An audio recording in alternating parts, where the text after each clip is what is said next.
Hello everybody and welcome back to another Coaster Cheetah video, and in this video I'll be doing a coaster review for Gatekeeper, which is an awesome B&M wing coaster at Cedar Point.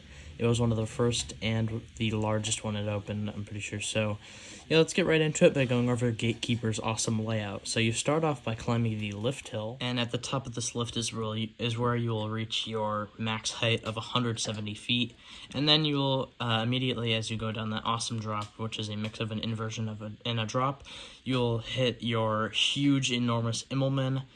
And yeah, this is pretty good. You get some decent hang time. And then right after this Immelman, you go over a gigantic camelback airtime hill, like one that you'd see on a B&M hypercoaster.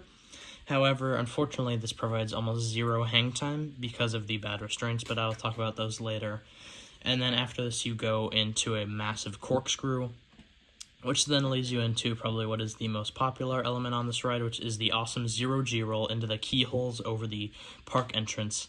There is a reason why this coaster is called Gatekeeper, because it guards the front gate of Gatekeeper. It goes over it, and it's just incredible to look at. It is one of the most visually pleasing coasters that I think I've ever seen, and I mean, it's probably one of the best in the world.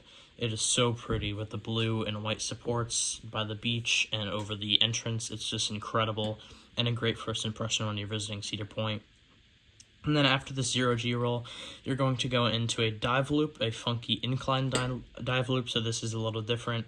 And then after that, you go into a inline twist over the entrance as well. This one is pretty slow, but again, some pretty good hang time. And then after this, you go into your mid-course brake run. And after the mid-course, it's honestly pretty much nothing.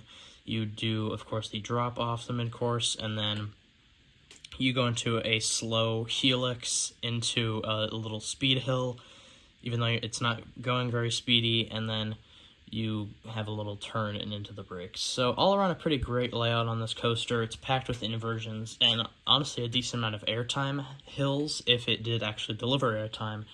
And I mean, yeah, I only have a few complaints about this coaster, which I will now talk about my complaints and, my dislikes and likes about this coaster. And my two main dislikes are, first of all, the restraints. The restraints are the vest restraints, which are also on some of the B&M dive coasters, and they're just pretty horrendous. It makes it hard to breathe. They're very tight, and yeah, you get like no airtime at all, so it's unfortunate. I just wish they had better restraints, because if they did, I think it would be a lot better. And honestly, I like Skyrush's restraints better than these, so yeah, that's when you know they're bad. Yeah, and my other big complaint is that, of course, this with a B&M wing coaster, it's going to be rattly. And this coaster is rattly. However, before I rode it, everybody was saying that it was super rattly, and I didn't really get that. It wasn't incredibly shaky or anything, nothing intolerable, but it's definitely noticeable. Unfortunately, B&M wing coasters do suffer from bad rattles most of the time, and this one is not anything far from that. So yeah, definitely a bad rattle on this coaster, along with the restraints. Doesn't make the most comfortable ride experience, but yeah, like I said, nothing that'll make you think that the ride is super rough or anything. And my likes about this coaster is I do like the layout. I love the visuals especially, and yeah, I mean, it's just such a beautiful coaster like I talked about earlier. You kind of do get know what you're getting yourself into. It's just a B&M looper with a wing train. So, not the best. However, I mean, the setting definitely makes it better and definitely is, incredible top-notch. And this is one of my top coasters at Cedar Point. I mean, outside of, the top ones, obviously, like the Top Duel Dragster, Millennium Force, Maverick, and Steel Vengeance. Honestly, this is probably my favorite after those. So, yeah, great coaster. Definitely my favorite wing coaster that I've ridden. However, I'm not sure if that'll change after I ride Thunderbird at Holiday World.